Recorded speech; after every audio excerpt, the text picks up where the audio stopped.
What if one wrong stop on a sunny morning exposed everything?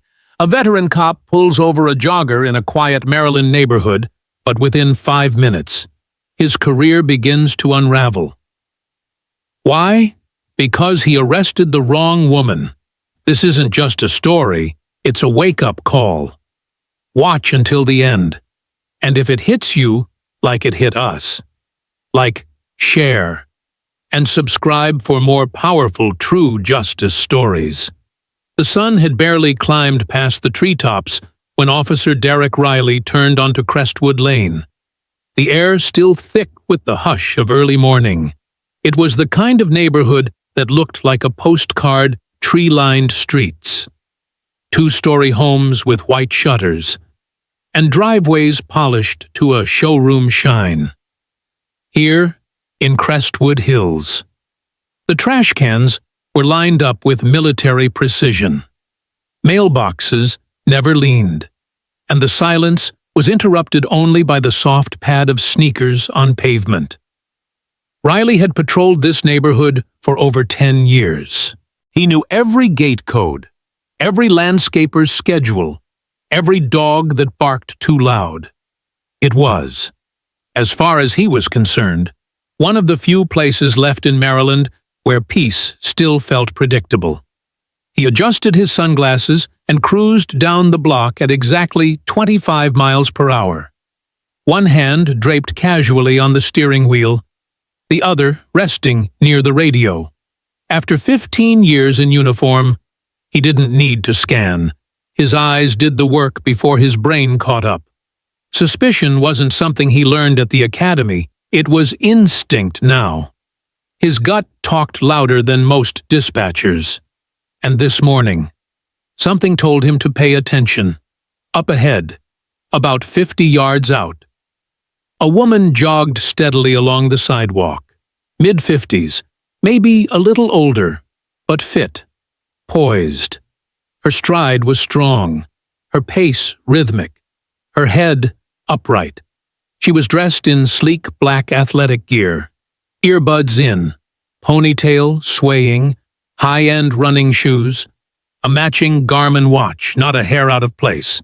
At first glance, nothing seemed wrong, but then she didn't look at him. Not even a glance.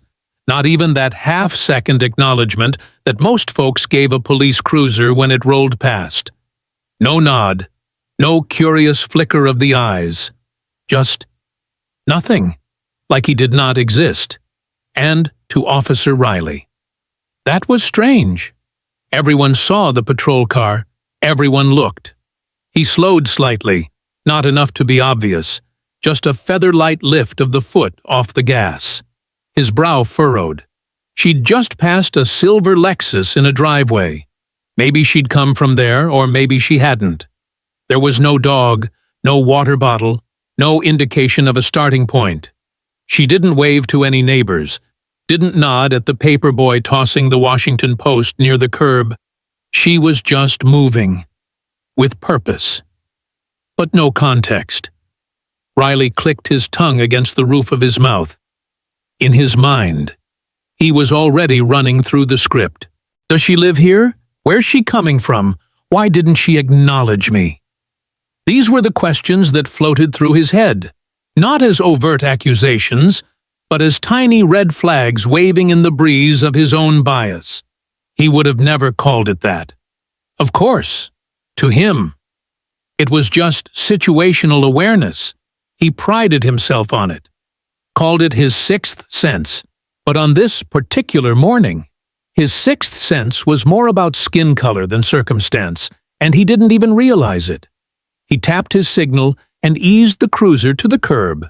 The tires crunched gently against the edge of the street, and the woman jogged another 10 steps before slowing.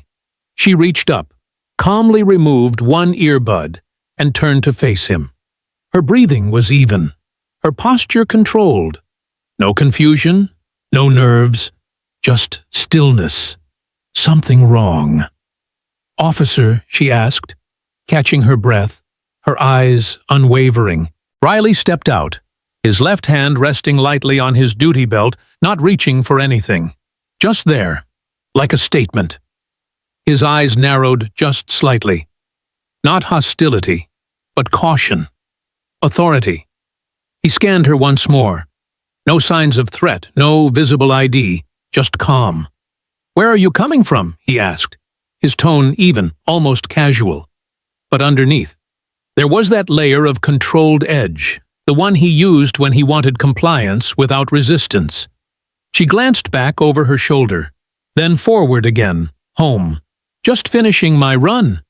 "Where's home?" She tilted her head slightly. Not defensive, but assessing. "Couple blocks down. Got ID on you." There it was, the shift. It was subtle. Just the slightest tightening in her jaw. A barely there narrowing of her eyes. A change in posture so faint that most would miss it. But Riley noticed. And he didn't like it. People usually reached into their waistband, their sleeve pocket, their armband. They fumbled for wallets or licenses, or at least offered some gesture of cooperation. But not her. She didn't move.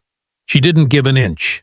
And that, in his eyes, was defiance. "You pulled over a woman jogging in broad daylight because you think I'm a threat?" she asked, her voice cool. He didn't say yes, but he didn't say no either. The silence lingered.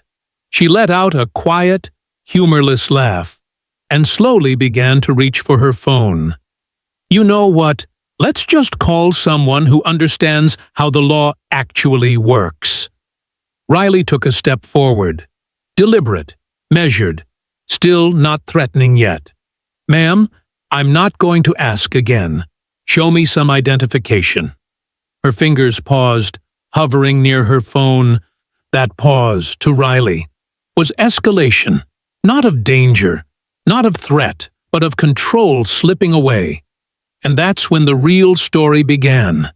Because in that moment, on that clean, quiet street, with perfectly painted mailboxes and million-dollar lawns, Officer Riley made a decision. Not because of a crime, not because of behavior, but because something in him couldn't stand the idea of being questioned, of not being obeyed. He didn't know her name, he didn't know her title, he didn't know her history. But none of that mattered to him. Not yet. To him. She was just a woman who didn't look at him, who didn't smile, who didn't explain herself. And for Officer Derek Riley. That was enough. But as he would soon learn, that woman was Dr. Renee Wallace, and she was no ordinary jogger. She was the storm he never saw coming. And by the time he realized what he'd done, the cameras would already be rolling, and there would be no stopping what came next. The air was still when Dr. Renee Wallace stood at the edge of the sidewalk, her earbuds now hanging loosely at her shoulders, her breath even, posture straight. The kind of straight that didn't come from running, it came from years of standing her ground. The cruiser door clicked shut behind Officer Derek Riley, and the space between them suddenly felt tighter than the wide-open street should have allowed. The sunlight caught the silver badge on his chest, and as he adjusted his belt, that familiar glint of authority filled the space like static. "Where are you coming from?" He'd asked, no greeting, no smile, just a flat inquiry with a tone that made it sound like she owed him an answer. Renee had replied with quiet clarity, "Home, just finishing my run." She was used to questions, but this one was different, not just because of the uniform, but because of the weight behind it. "Where's home?" he followed up, his tone sharper now, not quite aggressive, but leaning hard into something else commanding. She had tilted her head, subtle but deliberate. Couple blocks down. It wasn't the answer he wanted, clearly, because then came the question that always seemed to transform a routine stop into something more sinister. "Got ID on you?" There it was. Renee felt the shift the second those words left his mouth. She had heard them before on planes, in elevators, in stores where she didn't look like someone who belonged. Always a question. Never an accusation, at least not officially. But it always came wrapped in suspicion. Wrapped in the kind of tone that demanded proof of presence. As though her black skin alone required validation. She didn't flinch. She didn't stammer. She simply asked, "Officer, why are you stopping me?" Riley paused. Just for a beat. He hadn't expected her to question him. Most people didn't. "There's been some reports," he replied, vaguely gesturing up the street. "Car break-ins in the area. Just doing a neighborhood check." Renee turned slightly, glanced up the block where the homes sat quiet and serene, their driveways spotless, their porch lights still faintly glowing in the morning haze. While I was jogging, she asked, her voice calm, almost too calm. Riley's jaw tensed. "Just asking routine questions. Ma'am, nothing personal." But it was personal. That's what people like him never seemed to understand. When a white woman jogged past that Lexus 2 blocks back, he didn't slow his car. When a teenager on a skateboard zipped past 3 driveways in 5 seconds, he didn't even blink. But when she ran shoulders square, pace steady, skin black suddenly. There were reports. "Do you have ID on you or not?" He pressed again. Renee exhaled through her nose, folding her arms gently. "I'm not required to carry identification while jogging." "Sir." The words were precise, professional, and undeniable. Riley's brows knit together. "That's not entirely accurate." "Yes, it is," she said, not raising her voice.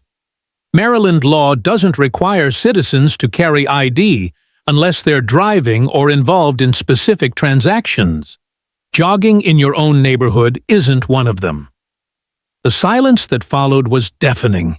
It was the silence that came when a person in power didn't get the deference they expected. Riley didn't move, but something in him clearly bristled. This wasn't how the script usually went. He was used to people scrambling to prove themselves, fumbling to avoid confrontation. Not this calm, this knowledge, this unshakable composure. "You refusing to cooperate?" he asked. And this time, the tension in his voice was impossible to miss. "I'm refusing to be harassed," Renee replied evenly. "There's a difference." The word harassed hung between them like a fuse waiting to be lit. Riley shifted his stance. He scanned the street, as if looking for support witnesses or reinforcements. Maybe. A curtain twitched across the street. A teenager stood at the corner with a phone already raised. Someone else peeked over a fence. Crestwood Hills was many things. But today, it was an audience. Renee stood still. Her heart was beating faster. Not from the run, but from the familiar heat building behind her ribs, the same heat she'd felt in boardrooms where her credentials were doubted. In hospitals where she wasn't recognized as a doctor. In classrooms where she had to prove she was the professor, not the assistant. And now, on this street, in the middle of her morning jog, here it was, again. "I asked a simple question," Riley said, his tone harder now. "If you don't have ID, I'm going to have to ask you to stay until we sort this out." "Sort what out?" she asked. The question was clean, surgical. Riley faltered, not visibly, but internally. He didn't have a real reason. He had a hunch, he had a feeling, but a feeling wasn't probable cause, and he knew it. His mind scrambled for an explanation that would hold up in court, or in front of his superior, or in the eye of that phone camera recording from the porch. "You passed a vehicle that matches a prior theft location," he said at last. Trying to mold something passable from nothing. Renee blinked. You mean the Lexus? The one parked in the driveway. Untouched. He didn't answer. Instead, he said, You're obstructing a lawful investigation. No, officer, she replied, voice lower now, steady as ever. I'm standing on a public sidewalk, having completed a lawful jog in the neighborhood where I live.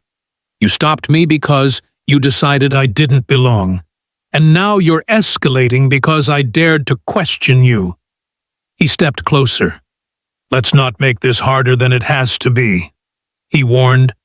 It's already harder than it should be, she answered. There was something in her eyes he couldn't name, something stronger than defiance. It was control, not over him, over herself, over this moment. She was navigating it with surgical precision, and it rattled him. She wasn't angry. She wasn't yelling. She wasn't making a scene, and that made him feel like the one out of control. The street was watching. The cameras were rolling. And somewhere, deep down, Officer Riley knew this stop should have never happened. But it did. And now, there was no way back. The space between them had narrowed, not in distance, but in pressure. Officer Derek Riley stood a step closer now, his shadow overlapping with Dr. Renee Wallace's, his badge catching the early morning light in a way that demanded notice. But she didn't flinch. She didn't shrink. And that, more than anything, began to gnaw at him. To Riley, respect was measured in body language, in eye contact, in immediate compliance. And Renee, still poised, articulate, wasn't giving him any of that. She wasn't hostile, not even sarcastic. She was just firm, and that firmness read like a challenge, a quiet one, but unmistakable. It was the kind of presence that didn't beg for control. It was control. His jaw tightened. He didn't realize it yet, but his voice had already begun to change sharper at the edges, clipped with an urgency that hadn't been there moments ago. Ma'am, I'm giving you a lawful order, he said. You're required to identify yourself when asked by a peace officer during an active investigation. Renee didn't raise her voice, didn't step back. She simply said, You haven't identified what I'm being investigated for. Her voice was low, even. But in Riley's ears it was thunder. He was no longer hearing logic. He was hearing defiance. And the uniform on his back didn't know how to handle defiance that didn't come with shouting or fists. He was used to controlling chaos. But this woman, this calm, professional woman wasn't chaotic. She was composed. And that unnerved him. Across the street, a screen door creaked open. A teenager in a faded hoodie stepped out onto a porch. Phone already in hand. Camera rolling. Riley saw it, but didn't register it. His focus was locked on the woman in front of him, the one who wouldn't fold, wouldn't falter. You're making this harder than it has to be, he repeated, stepping in just enough to make his presence felt. And you're abusing your authority, she responded. It was that sentence, that one. It cracked something in him. Not because she was wrong, but because she was right. And she knew it. And because other people might be watching him be wrong. Down the block, an elderly woman in a bathrobe stood frozen near her garden hose, one gloved hand over her mouth. She didn't shout. She didn't intervene. But her eyes were wide with concern, and even from a distance, they screamed, "This isn't right." Renee reached slowly toward her phone, still hanging at her waist. She wasn't rushing, wasn't lunging. She moved like someone preparing to make a call, maybe to a lawyer, maybe to the department. But Riley saw none of that. He saw challenge. He saw control slipping from his hands. and his body responded before his brain could stop it. In one motion, Riley reached forward and grabbed Renee's wrist hard, firm, immediate. Not violent, but not gentle. Her body stiffened with surprise, but she didn't struggle, didn't shout. Instead, her voice came like steel through glass. "Get your hands off me." That should have been his moment to stop, to breathe, to realize. But his ego was louder than reason. "You're under arrest for obstruction of a lawful investigation," he said, already pulling her other arm behind her back, the cuffs snapping from his belt in a flash of cold metal. "What the hell are you doing?" she asked, still controlled, but now there was heat in her voice. Shock, rage, but more than that, disbelief. "This is unlawful," she hissed as he clicked one cuff around her wrist, twisting her gently but firmly toward the hood of his cruiser. "You're making a mistake. A serious mistake."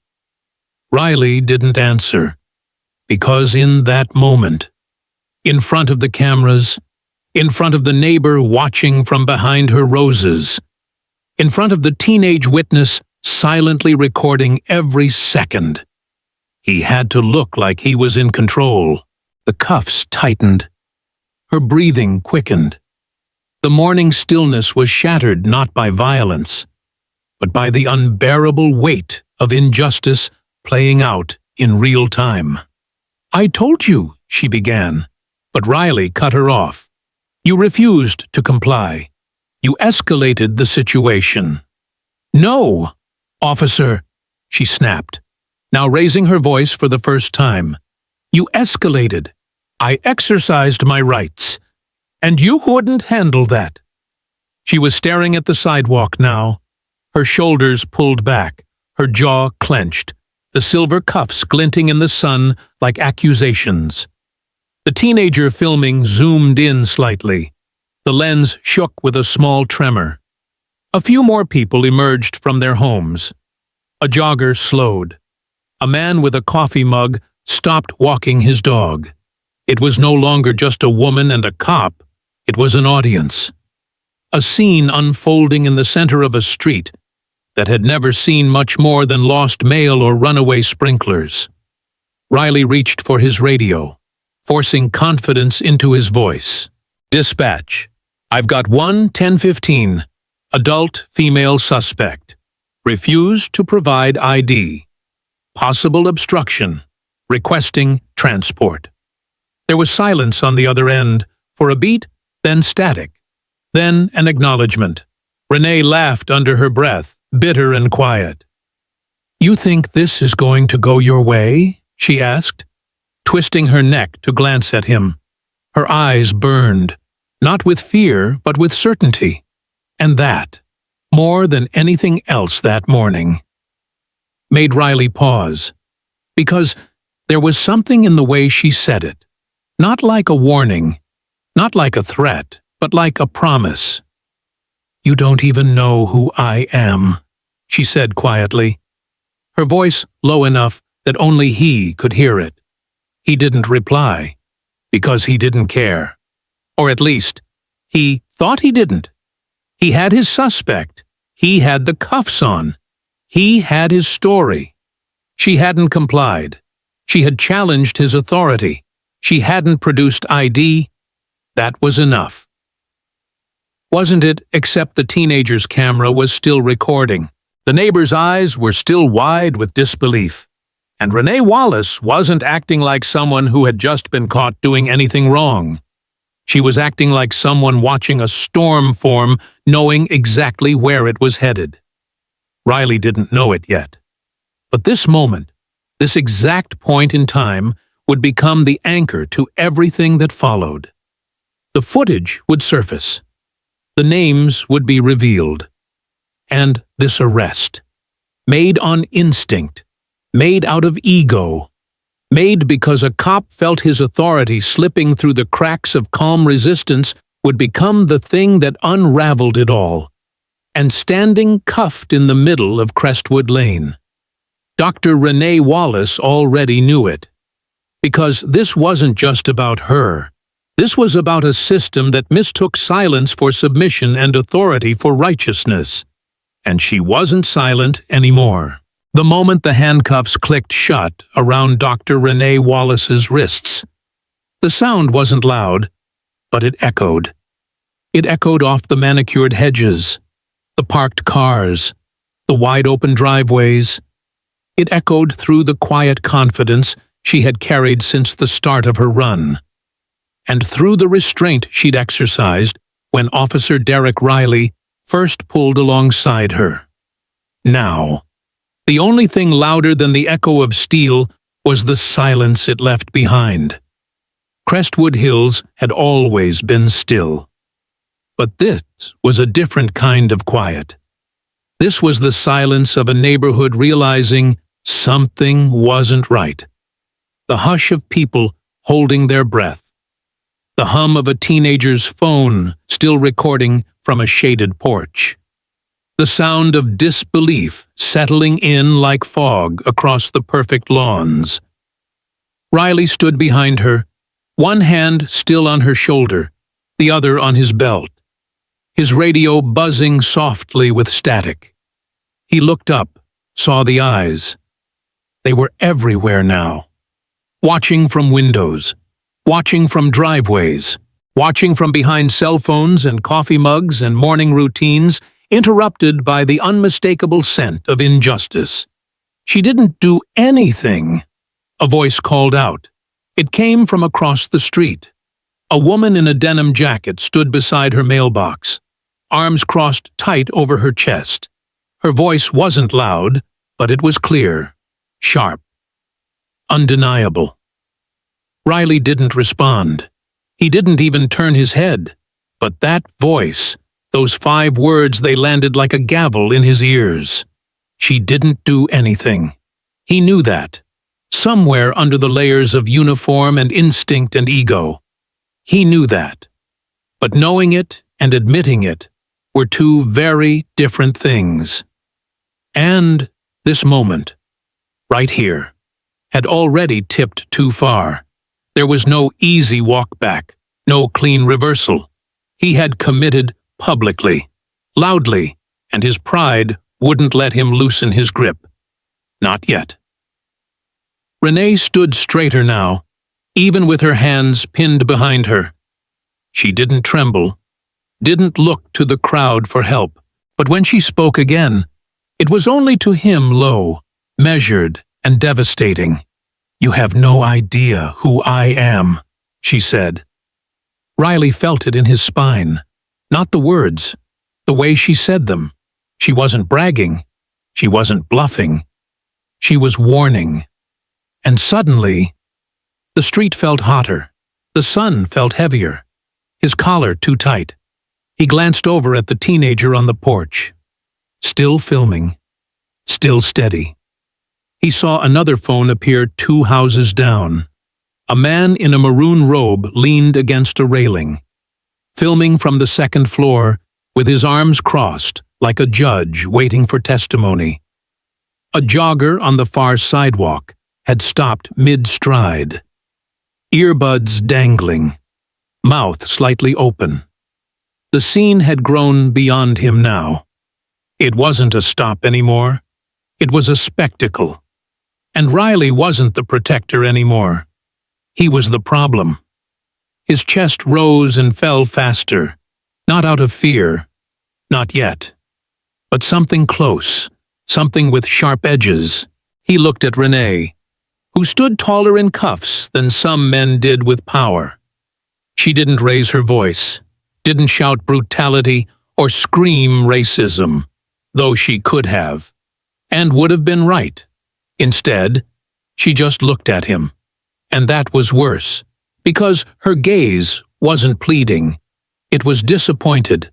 A silent condemnation of everything he thought made him a good cop. "You think your badge makes you untouchable," she said, just loud enough for him to hear. "But out here, right now, With these people watching, you're not holding the power anymore.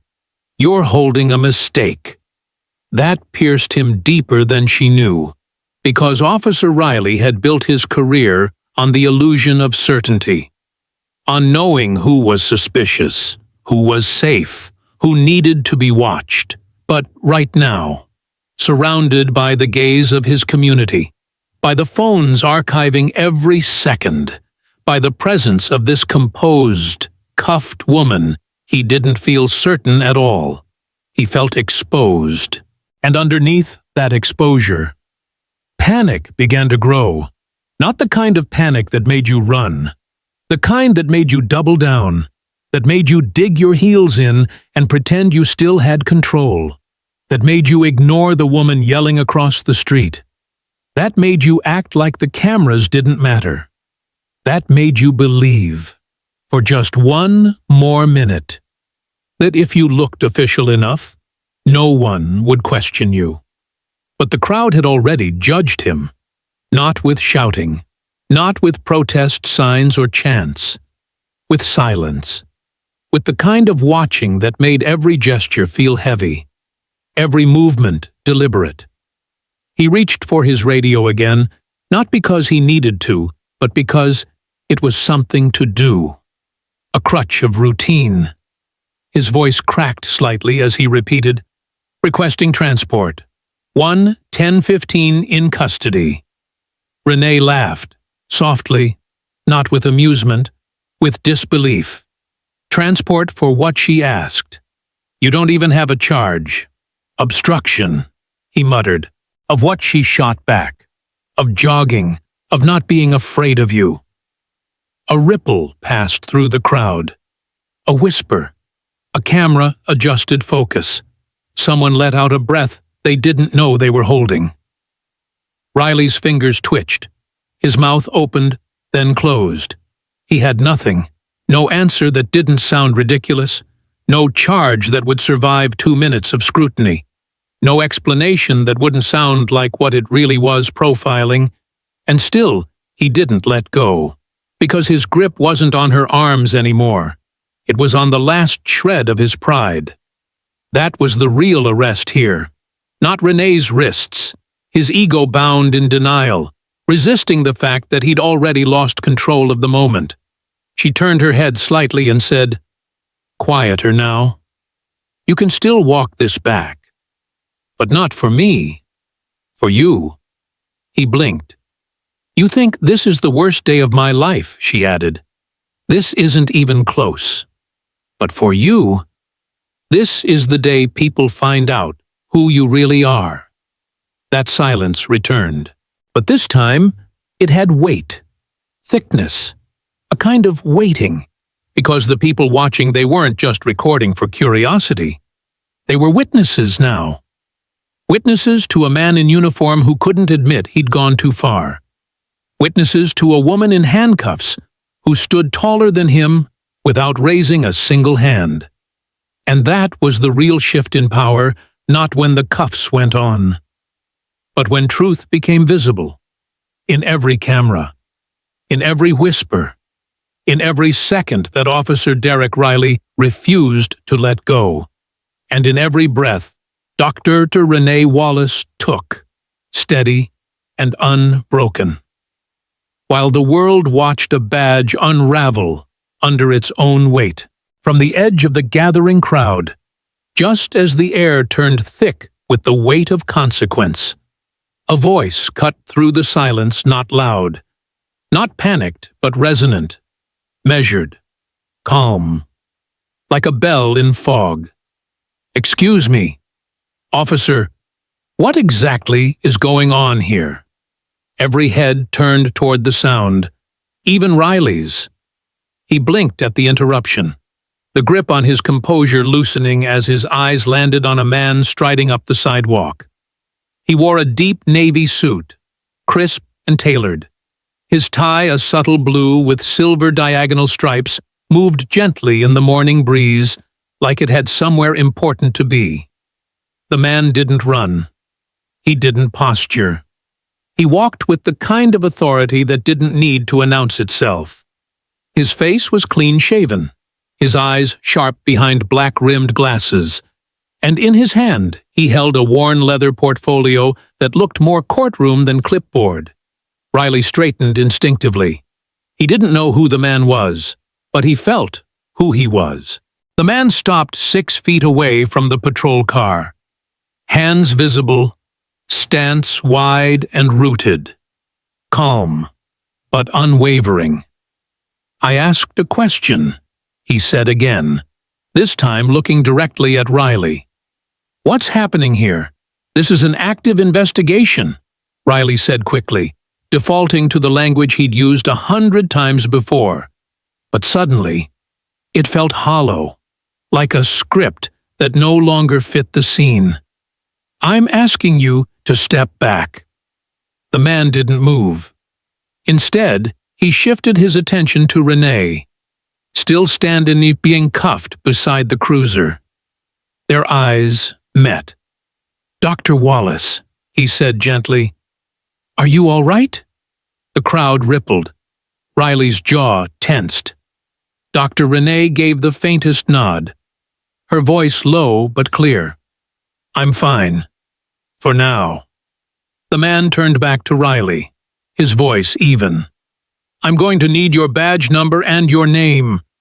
You're interfering with I'm a city councilman." The man interrupted, his tone cooling. "And a licensed civil rights attorney. So no, officer, I'm not interfering. I'm overseeing." The shift was seismic. Riley's mouth opened, but the words came slower now, dragged down by uncertainty. "I was responding to suspicious behavior," he said. The man cocked his head. "Suspicious behavior? You mean the part where a woman jogged through her own neighborhood? She refused to provide identification." "She's not required to," the man said, voice sharper now. "And you know that. I have cause to believe." What cause? The man cut in. Was she breaking into homes, vandalizing cars, threatening anyone, or did she just fail to smile when you drove by? The question landed like a hammer on glass. Riley flinched. The crowd was listening. The cameras were still recording. And this wasn't a confrontation anymore. It was an exposure. "What's your name?" Sir Riley asked, trying to regain some footing. "Samuel Knox," the man replied. "Councilman, District 4. And if you'd like to call your supervisor, I suggest you do it now, before this turns into something even bigger than your pride." Riley didn't move. Samuel took a step forward, not threatening, but firm. He pointed calmly to Renee's wrists. "Uncuff her." "That's not your call to make." "No," Samuel agreed. "But it is yours.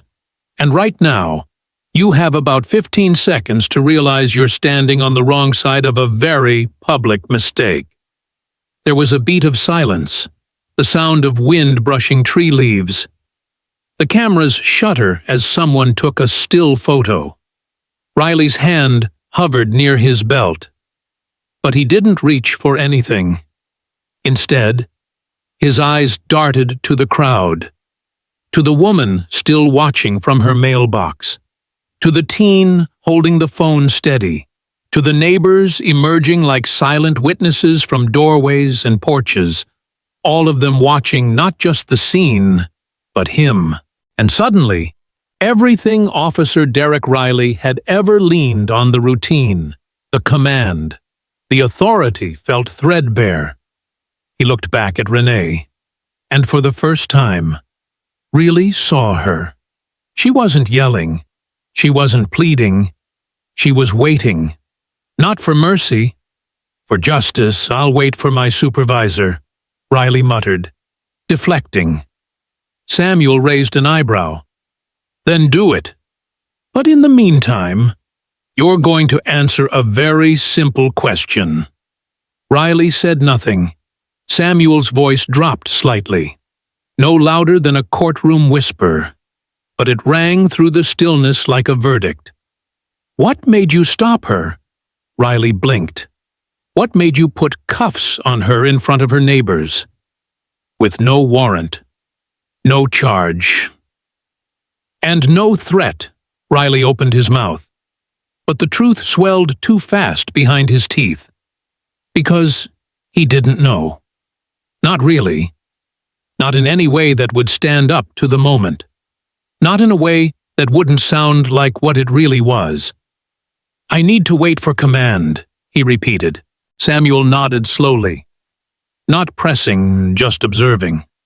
Then I suggest you do that, and pray they arrive before this footage does. He gestured toward the cameras, the phones, the eyes, because now the narrative had fractured. What started as a simple stop had become a public scandal in the making. A moment where the law misused met the power of witness. And Officer Riley, who once held the reins of control, was now dangling by the thin thread of protocol, while the people around him no longer treated his uniform like a shield. Renee took a breath, slow and deep. She looked at Samuel with the faintest nod of gratitude, and as Riley backed away just slightly confused, defensive, rattled, the weight of the scene shifted. The power no longer lived in the badge. It lived in the truth, and that truth had just arrived. Dressed in a blue tie, with the patience of a man who had seen this story play out too many times before and wasn't about to let it happen again. Just as the tension on Crestwood Lane reached a breaking point, when the crowd's murmurs thickened and Officer Derek Riley stood, jaw clenched. Next to the woman he still held in handcuffs, a new sound broke through the stillness. Not shouting, not sirens, just the soft crunch of tires easing onto sunlit pavement. Heads turned. The murmur paused. An unmarked black SUV glided into view, its tinted windows absorbing the morning glare like armor. It didn't speed. It didn't swerve. It coasted with purpose. With confidence, the kind of presence that didn't need lights or sirens to command the moment. The vehicle came to a stop behind Riley's cruiser. The engine quieted. Then silence again. And in that silence, Riley felt something shift. He didn't know why. Exactly. He couldn't name it. But the air changed. The driver's door opened with a soft mechanical sigh, and out stepped a woman in a dark gray pantsuit. Her heels clicked once, twice, as she stepped around the door and into full view. She was tall, composed. Her salt and pepper hair pulled back into a tight, elegant twist. She carried no badge on her hip, no clipboard in hand, just a phone, and a presence that made the entire block pause. "Is that who I think it is?" someone whispered from across the street. Riley squinted. His throat tightened. She closed the car door and walked not hurriedly, not stiffly, but with the kind of deliberate grace that made time itself slow down. Straight toward Renee. Riley's hand hovered near his belt again. Not for his weapon. Not this time. For his radio. A nervous twitch. A reflex of a man who'd just realized he might be standing in the eye of a storm. The woman reached Dr. Wallace in a matter of seconds. She didn't speak right away. She simply placed a hand gently on Renee's shoulder and looked into her eyes. What passed between them wasn't performative. It wasn't for the cameras. It was recognition, familiarity, respect. Then, in one smooth motion, she leaned in and wrapped Renee in a brief, firm embrace, professional, but warm. The kind of gesture that told the entire crowd this was not just a bystander. This was someone who knew Renee Wallace. Someone who came because she mattered. When the embrace ended, the woman turned And now. Her eyes found Riley and froze him. There was no anger in her expression, no shouting, no chest-puffing swagger. What she carried was command.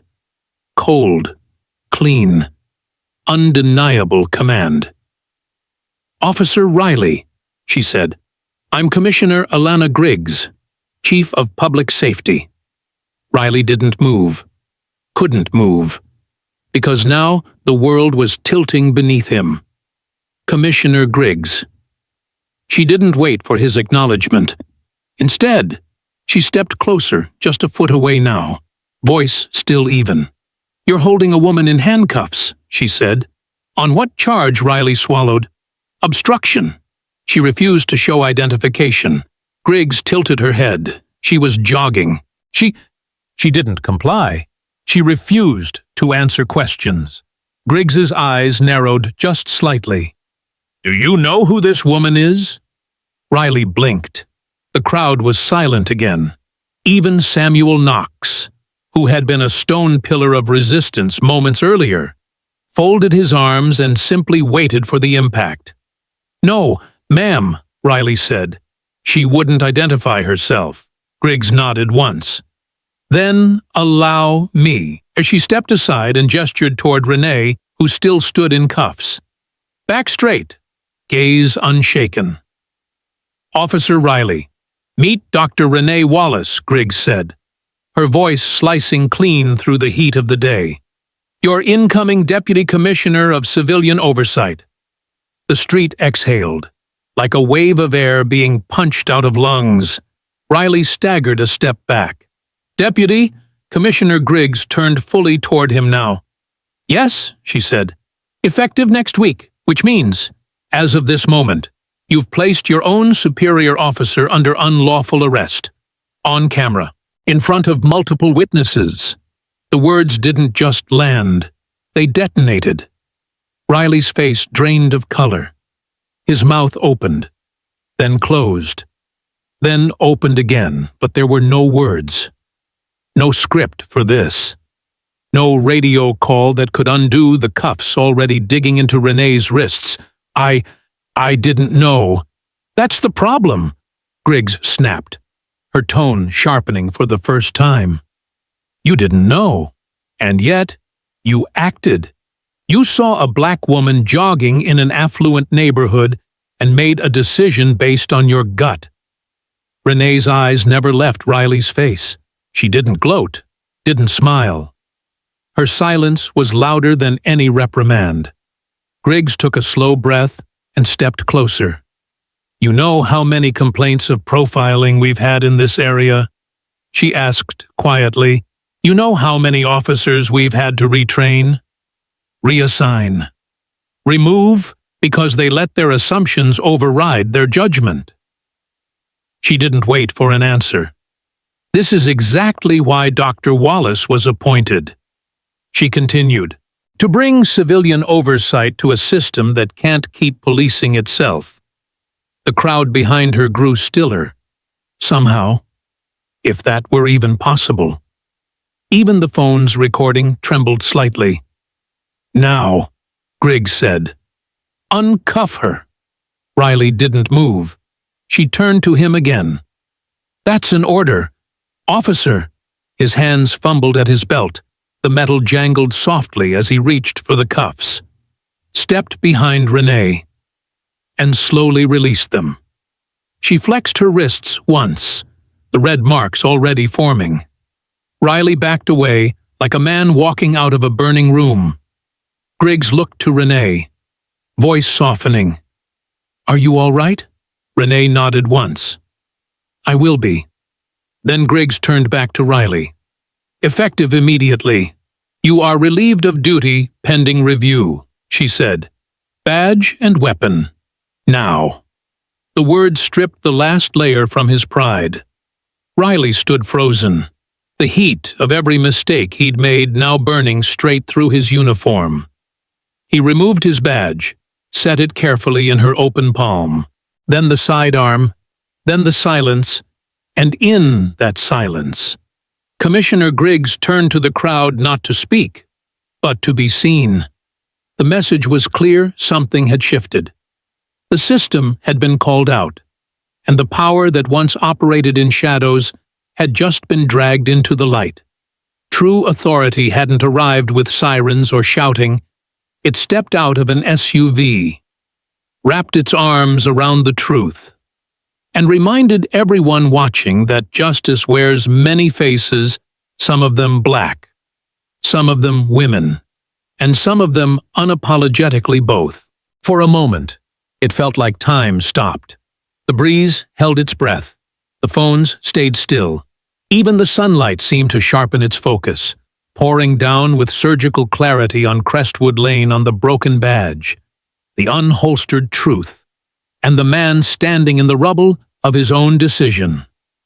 Officer Derek Riley's fingers trembled as he unclipped the last cuff from Dr. Renee Wallace's wrist. The metal slipped loose, fell silent into his palm. That sound, so small, so cold, was louder than the one it had made going on. Dr. Wallace didn't flinch. She didn't rub her wrists. She didn't turn away. She turned toward him. The red marks from the cuffs were vivid against her brown skin, twin circles of bruised proof.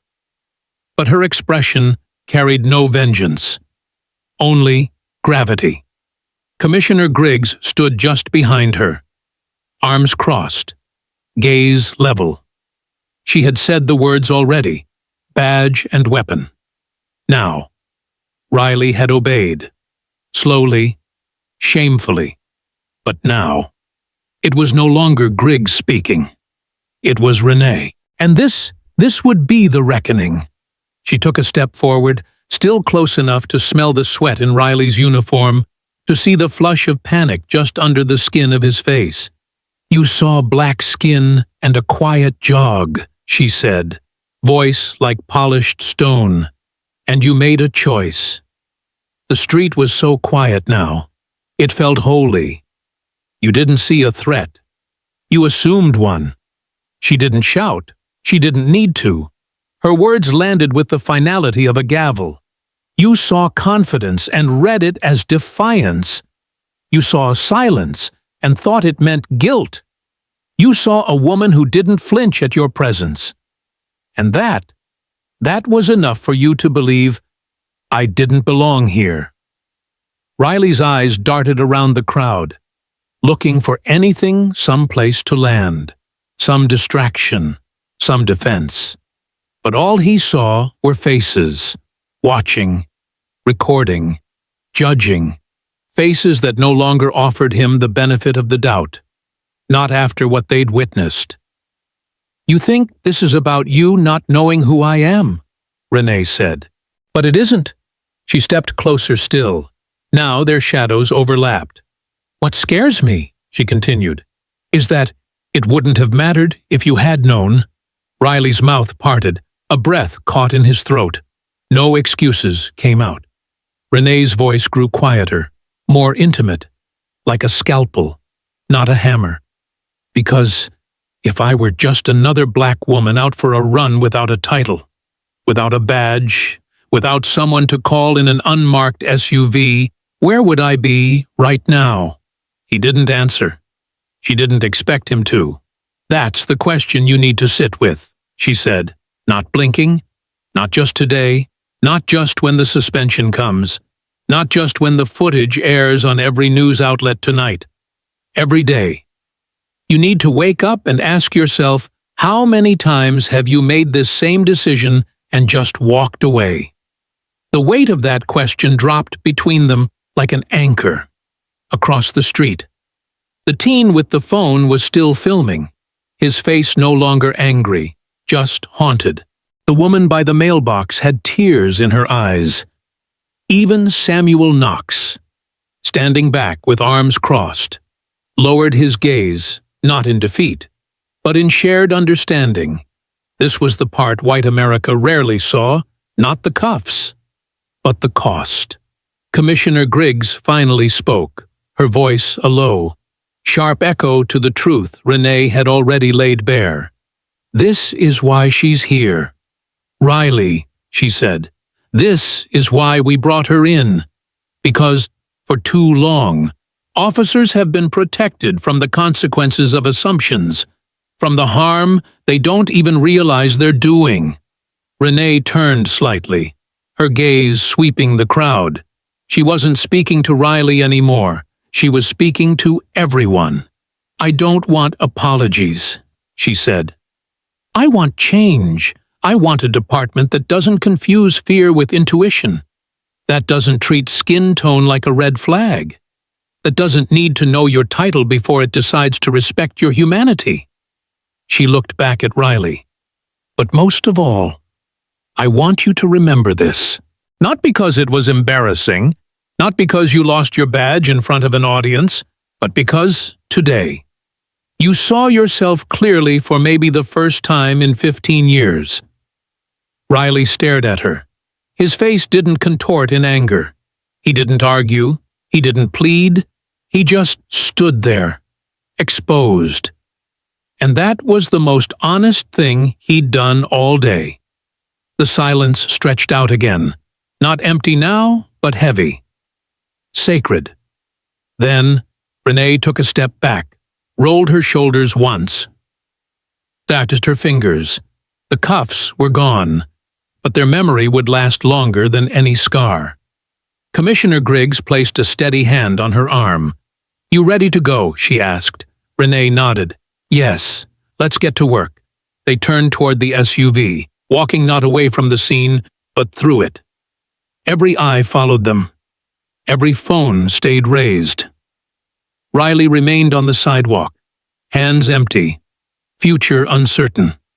He watched the woman he'd profiled, restrained, humiliated, walk away taller than anyone he'd ever cuffed. Not because she yelled, not because she fought, but because she stood firm in her truth, while his fell apart. As the SUV pulled away, tail lights fading into the quiet Maryland street, Riley didn't move, not for a long time. Because this wasn't just about a stop gone wrong. It was about a system cracked wide open by the power of a woman who didn't need to raise her voice to bring the law to its knees. And for Officer Derek Riley, the sidewalk where he once thought he held all the power had become the place where his illusions were dismantled, one truth at a time. Within 20 minutes, the world had found Crestwood Lane. News vans rolled in with the urgency of bloodhounds on a scent 1, then 2, then 4, bumping up against the curbs, camera rigs rising like antennae. Microphones in the shape of corporate logos were shoved out windows before engines were even cut. Cameramen jogged to get angles. Aerial drones buzzed in the sky. What had started as a quiet residential morning had transformed into a national broadcast zone. The footage, shot by the teenage boy on the porch, had already gone viral in less than 15 minutes. It was reposted by activist accounts, local watchdogs, civil rights attorneys, and journalists. The caption was simple, but damning, jogging while black. Crestwood Lane, Maryland. Cuffed without cause. Within an hour. It was being dissected by morning talk shows. Within 2, it was headline news. And yet, while the world spiraled, the street remained eerily quiet, like the moment after a verdict is read, when no one knows what to say. Officer Derek Riley stood near his cruiser, stripped of everything that once gave him authority. His badge was gone. His weapon had been surrendered to Commissioner Griggs personally. He now stood with his hands behind his back, not in handcuffs, but in something more profound: limbo. Commissioner Elena Griggs didn't need a podium to command attention. She turned to the growing crowd and spoke with the same clarity that had already changed the shape of the morning. "This is exactly why civilian oversight exists," she said, her voice carrying over camera clicks and murmured questions. She didn't raise her tone. She didn't try to match the volume of the outside world. She simply stood tall, her shoulders squared, her words precise and irrevocable. For too long, she continued, systems like ours have operated with good intentions but no safeguards. We've assumed that training alone could cure bias, that time in uniform automatically means time in reflection. But what happened here this morning is proof that assumption is a privilege we can't afford. The cameras turned, the microphones pointed, but the most powerful moments weren't captured in HD, they were written on the faces of the neighbors. The mother holding her young son's hand tighter than she had 10 minutes earlier. The man with a pressed shirt and a thermos, now watching with tears in his eyes. The older couple standing shoulder to shoulder on their porch. Expressions unreadable, but still. Very still. Griggs gestured back toward the patrol car. An officer with 15 years on the force made a decision today that wasn't about law. She said, it was about perception, about bias, about the dangerous comfort of unchecked assumptions. He didn't ask himself what was right. He asked himself who belonged. She paused. And when that kind of thinking is allowed to continue unchecked, it doesn't just put citizens at risk, it destroys trust in every honest cop trying to do their job the right way. Reporters raised their hands. Griggs didn't call on any of them. Let me be clear, she added. This isn't about one bad cop. This is about the culture that taught him this was acceptable. The silence that kept him from being corrected. The lack of accountability that convinced him he could act without consequence. She looked down the block, where Dr. Renee Wallace had been whisked into a second vehicle, this one designated for executive leadership. She was already preparing for a closed-door meeting at City Hall, even as her name exploded across every major media outlet in the country. Civil rights groups were mobilizing. City officials were requesting internal memos. The Department of Justice had already made contact with the mayor's office. Riley, still standing in uniform, felt the cameras pass over him like searchlights. He was no longer the subject of the scene. He was its lesson. Griggs turned back to him, her voice lower now, but no less firm. You've been placed on immediate administrative leave, she said, pending a full internal investigation. You will not wear this badge again until every question about this morning has been answered by us, by oversight, and by the public you swore to serve. He nodded once. It was all he could do. No tears, no protests, just the quiet acknowledgement of a man who had watched his own assumptions collapse under the weight of undeniable truth. Commissioner Griggs turned to the press now, her tone shifting slightly from indictment to instruction. We are launching a department-wide audit of all pedestrian stops conducted over the past 2 years, she announced. Every officer in the precinct will undergo new anti-bias and de-escalation training developed and led by Dr. Wallace herself. And yes, we will be making that footage public. Unedited. Reporters shouted over each other now asking about lawsuits, community fallout, response from the mayor.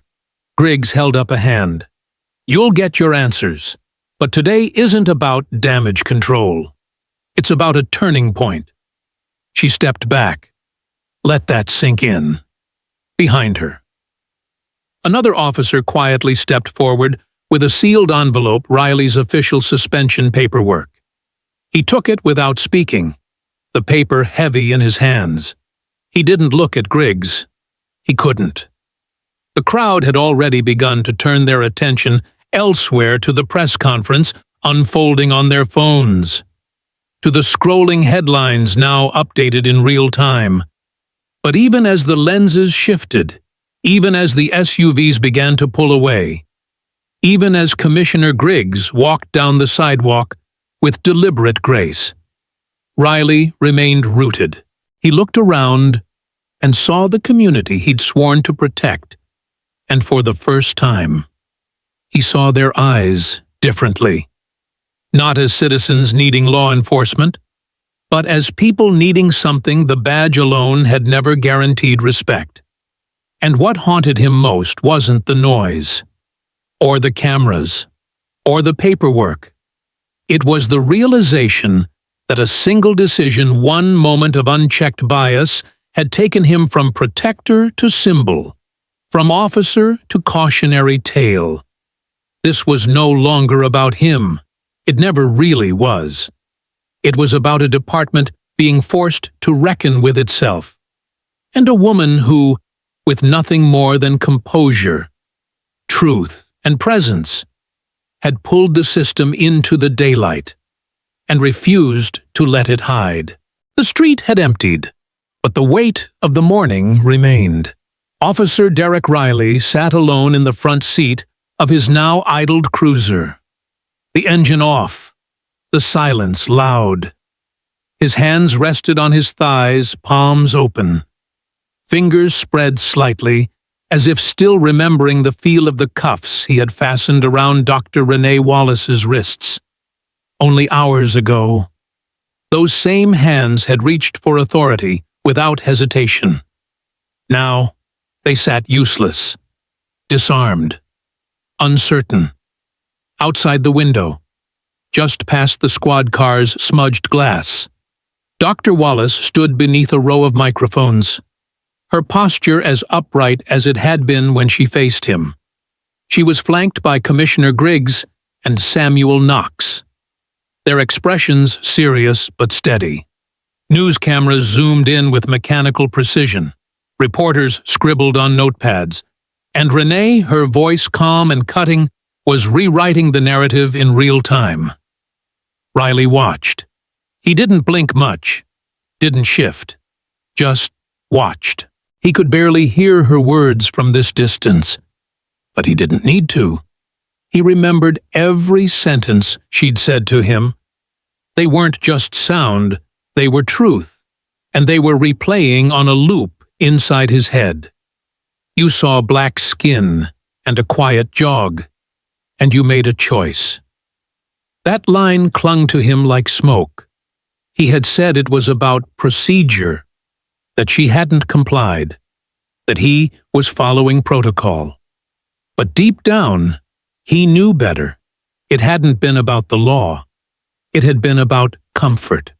His own. The comfort of having power in a place where no one questioned it. The comfort of assuming guilt when the face didn't match the zip code. The comfort of silence, of not having to ask himself why he stopped the people he did. Until today, he'd never thought twice. And that was what cut the deepest, because, for 15 years, Riley had considered himself a good cop. He showed up early, filed reports clean, took overtime, didn't steal, didn't beat people, didn't shoot first. That, to him, had been enough. But sitting here, watching the woman he humiliated now hold a press conference to explain why oversight was necessary because of officers like him, he felt something unravel that no suspension could fix. How many did I hurt? Because I never thought twice. The question cracked across his chest. He tried to remember the other faces.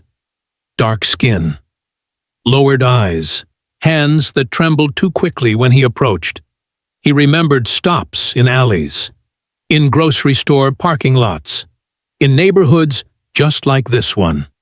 He remembered a teenage boy who stuttered when asked for his name, a woman with groceries who got flustered when asked for her license, a father with his daughter in the back seat who tried too hard to stay calm. He'd never hit them, never cursed, never crossed the line. But what if the line had been invisible all along? What if it wasn't about violence? What if it was about the erosion of dignity? inch by inch.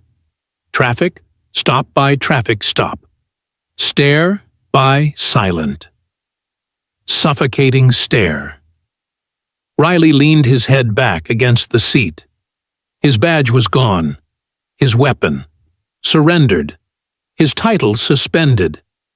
But none of that compared to the ache blooming in his gut, the one that whispered you didn't just fail today. You failed long before it caught up with you. Outside. A gust of wind pushed through the tree-lined street, the same trees he used to drive past with the quiet pride of someone who believed he was protecting something. But now, the branches just looked like shadows he hadn't noticed before. The cameras flashed again. He saw Dr. Wallace glance in his direction just once. Quick. Unreadable. She didn't look at him with pity or anger. She looked through the glass like someone aware of what it meant to be seen, even when people pretend not to look. Riley turned his gaze back to the dashboard. How many reports had he written without detail? How many warnings instead of citations? Just so he wouldn't have to explain himself later. How many times had he assumed someone didn't belong, didn't ask why, and moved on? That was the problem. He moved on. Every time. Until today. Now, he couldn't move at all. The cruiser felt like a confession booth, his own silence echoing louder than any siren. No radio chatter, no partner's voice, no excuse. And still the question returned. How many did I hurt because I never thought twice? He wasn't ready for an answer. Because the truth was, he didn't know. And worse, he'd never even asked. Across the street, a young boy pointed at the news cameras and asked his mother, "Is that the lady who got arrested, number baby?" The mother replied gently, "She's the reason it's not going to happen to someone else." Riley heard that, too. It landed like a final stone on a grave. Because maybe that's what this cruiser had become, a graveyard of decisions made in the comfort of assumed innocence. And now, the innocence was gone. There was no siren that could erase what had happened. No paperwork that could clean the stain of judgment misused. No policy memo or forced training that could unmake the harm already done. Riley breathed in slowly. But the air didn't feel like it used to. It was heavier, like truth. And truth, when it finally arrives, does not come to ask permission. It comes like a mirror. And the man staring back at him now was not the one he thought he was when he started his shift that morning. He was someone else entirely. Maybe for the first time. He was someone who finally saw it. Not just the mistake, not just the consequence, but the harm. And in that realization, quiet and raw, justice began not with punishment, but with the brutal clarity of recognition. It was not enough, but it was a start. What happened on Crestwood Lane wasn't just about one officer or one woman. It was a mirror held up to all of us. A 15-year veteran made a split-second decision based not on facts, but on bias. He saw a black woman jogging and assumed she didn't belong. That decision cost him his badge. But more importantly, it exposed the kind of quiet, everyday injustice that still runs through too many neighborhoods in America. Dr. Renee Wallace didn't yell. She didn't resist. She stood with grace, with truth, and reminded the world that dignity doesn't need a title, but when it has one, it can shake the system. From the unmarked SUV that delivered true authority to the viral footage captured by a brave teen, this story showed how accountability is no longer just internal, it's public, it's visible, and it's powerful. The lesson for every American watching is this: justice doesn't start in a courtroom. It starts on sidewalks, in conversations, in the split-second moments where assumptions are made. It starts when citizens know their rights, speak up, and record what's wrong. It starts when we challenge systems that protect egos more than people. Officer Derek Riley didn't realize the damage he had done until it stared back at him through the glass of his own cruiser. But we don't need to wait for a tragedy to reflect. We can ask now, how many have been hurt because no one thought twice? If you believe stories like this matter, if you believe in exposing truth, demanding reform, and standing for dignity, then don't scroll past this. Like the video. Share it with someone who needs to see it. And subscribe to our channel for more powerful, true stories that shine a light on injustice and inspire action. Every click, every share, every voice raised helps keep this conversation alive. Because this isn't just a story, it's a call. And justice, real justice, only grows when you answer. You